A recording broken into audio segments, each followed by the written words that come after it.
Hello friends, स्वागत है आप लोगों का दानू कंप्यूटर क्लासेस में। और आज जो हमारी क्लासेस हैं वो रिलेटेड है माइक्रोसॉफ्ट वर्ड के होम टैब के सेकंड ग्रुप जो कि पैराग्राफ ग्रुप है। इस ग्रुप में आगे बताने से पहले मैंने पहले होम टैब के वही फ़ॉन्ट ग्रुप के बारे में सब कुछ अपनी पहले की वीडियोस में बता चुकी हूँ। अगर आपको वो सारी चीज़ें अच्छे से सीखनी है तो आप वो हमारे चैनल पर विजिट करके हमारी पुरानी वीडियोज़ को देख सकते हो।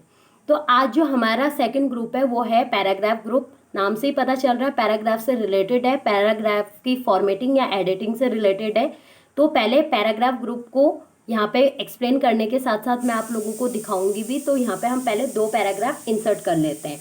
और पैराग्राफ इंसर्ट करने के लिए आपको क्या करना है, इक्वल्स टू RAND रैंड, और आपको ब्रैकेट ऑन करना है। देन आपको दो पैराग्राफ शो करने, तो आपने 2 लिखा, ब्रैकेट क्लोज किया, एंटर। देखिए आपको यहाँ पे दो पैराग्राफ दिख रहे होंगे, हमारे दो पैराग्राफ इंसर्ट हो चुके हैं। तो जो ये हमारे दो पैराग्राफ इंसर्ट हुए हैं, मैं अपनी हर वीडियोस में आपको बताती हूँ कि आपको किसी भी चीज़ में एडिटिंग करनी है या कोई भी ऑप्शन यूज़ करना है माइक्रोसॉफ्ट वर्ड का, उससे पहले आप अपने डाटा को सिलेक्ट करो।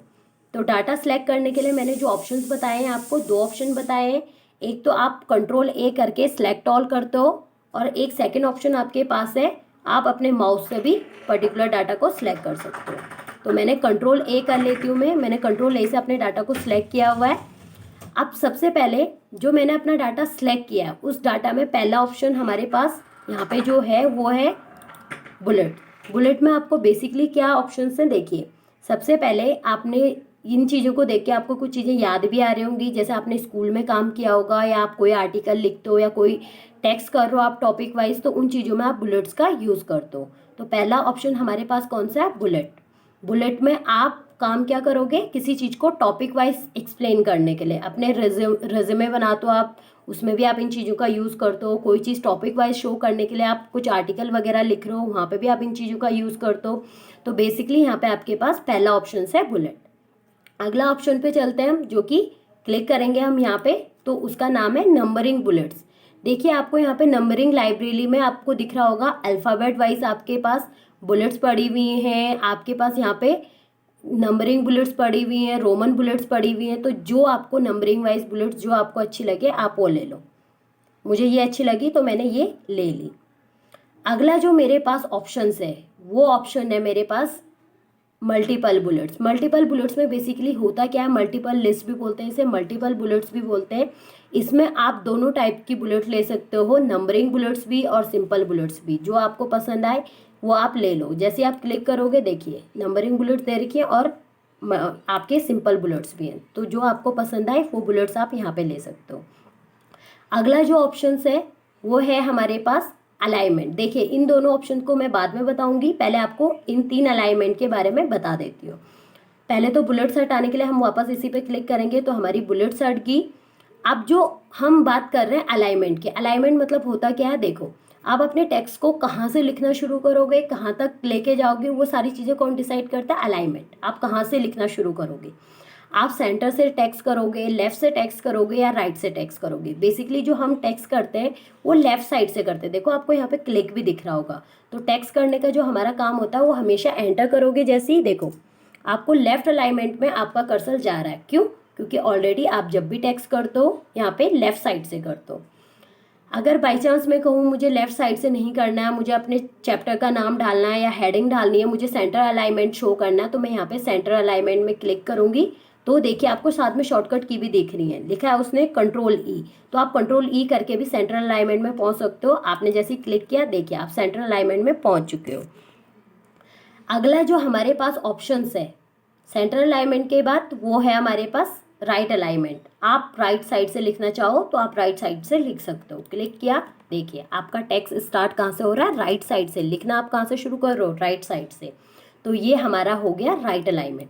तो बेसिकली आपके पास यहाँ पे 3 अलाइनमेंट है, जिसमें से सबसे ज़्यादा आपका लेफ्ट अलाइनमेंट यूज़ होता है। लेफ्ट अलाइनमेंट है जिसकी शॉर्टकट की कंट्रोल L है। अगला हमारे पास सेंट्रल अलाइनमेंट है जिसकी शॉर्टकट की कंट्रोल E है। और आपके पास अगला जो आपके पास अलाइनमेंट है वो है राइट, जिसकी शॉर्टकट की कंट्रोल R है। तो ये आपके पास 3 अलाइनमेंट है। आप इन 3 अलाइनमेंट के थ्रू अपने टेक्स्ट पे काम कर सकते हो। आप कुछ लोग मुझसे ये भी पूछते हैं कि मैम हमने तो काम कर दिया, अब हमें अलाइनमेंट यूज़ करने हैं। तो आप ऐसे कोई कंडीशंस नहीं है, आप टेक्स्ट करने से पहले भी इन अलाइनमेंट का यूज़ कर सकते हो, टेक्स्ट करने के बाद भी अलाइनमेंट का यूज़ कर सकते हो। बस उसके लिए छोटी सी कंडीशन है कि आपको ये चीज़ें ऐसे यूज़ करने से पहले कंट्रोल सेलेक्ट करना है अपने डाटा को, और जो अलाइनमेंट आपको चाहिए उसमें रख दो। मैंने सेंटर में रखा, देखो मेरे सेंटर अलाइनमेंट प्रेस हो चुका है।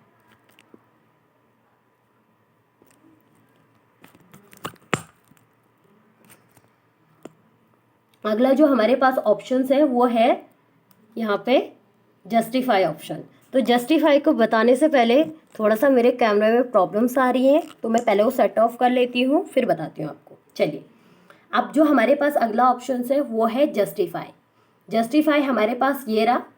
अब पहली चीज़ तो हम लेफ्ट अलाइनमेंट में, आप ध्यान से देखिएगा, हम अभी लेफ्ट अलाइनमेंट में। अब हमें जस्टिफाई का मतलब क्या होता है, देखिए आप अगर मेरे माउस को देख रहे होंगे तो आप इधर साइड पे आपका टेक्स्ट इक्वल है, एकदम कोई वो नहीं है। आप अगर स्केल से भी लाइन खींचोगे तब भी इक्वल मिलेगी आपको, लेकिन आप राइट साइड से देखोगे तो आपका टेक्स्ट कहीं भी इक्वल नहीं है। तो इस टेक्स्ट को इक्वल करना है, यानी कि जस्टिफाई का मतलब होता है दोनों साइड से टेक्स्ट को इक्वल करना। तो मैं जैसी जस्टिफाई पे क्लिक करूंगी, देखिए ये रहा हमारा जस्टिफाई। आप बुक्स देखोगे तो बुक्स में आपको ऐसे ही मिलेगा, आप कोई भी बुक उठा लो, जस्टिफाई में आपकी बुकें प्रॉपरली रहती हैं। आप कोई न्यूज़पेपर उठा लो, उसके टेक्स्ट को देख लो, हिंदी इंग्लिश जो भी होगा वो आपका हमेशा टेक्स्ट किस में रहता है, जस्टिफाई में। तो कोशिश करो कि हमेशा अपने टेक्स्ट को जस्टिफाई में रखो जब भी आप कोई आर्टिकल लिख रहे हो या कुछ भी लिख रहे हो।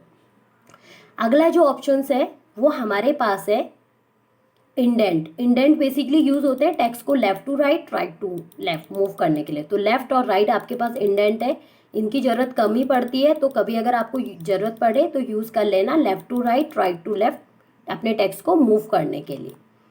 अगला ऑप्शन है हमारे पास यहाँ पे, वो है लाइनिंग स्पेस।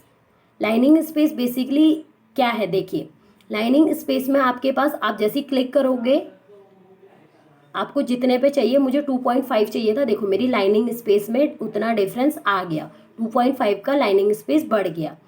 अब आप यहाँ पे क्लिक करो, आपको मोर चाहिए तो आप ऑप्शंस पे क्लिक करके और भी ज़्यादा कर सकते हो। बस कुछ नहीं करना, ऐड पे जाके अपनी लाइनिंग स्पेस को बढ़ा देना है। मुझे 6 चाहिए, मैंने 6 टाइप किया, आप देख रहे हो वहाँ पे, और उसके बाद मैंने ओके कर दिया। देखिए आपको दिख रहा होगा कि मेरे लाइनिंग स्पेस 6 के ग्राफ से बढ़ चुका है। तो ये हमारे पास कुछ ऑप्शंस थे। अब अगले ऑप्शंस के बारे में मैं अगली वीडियोस में बताऊंगी। तब तक बाय, टेक केयर, एंड आप वीडियोस देखते रहिए और सीखते रहिए। लॉकडाउन है, कुछ नया सीखें और कुछ नया करेंगे यहाँ से लॉकडाउन से बाहर निकलने के बाद। Bye guys.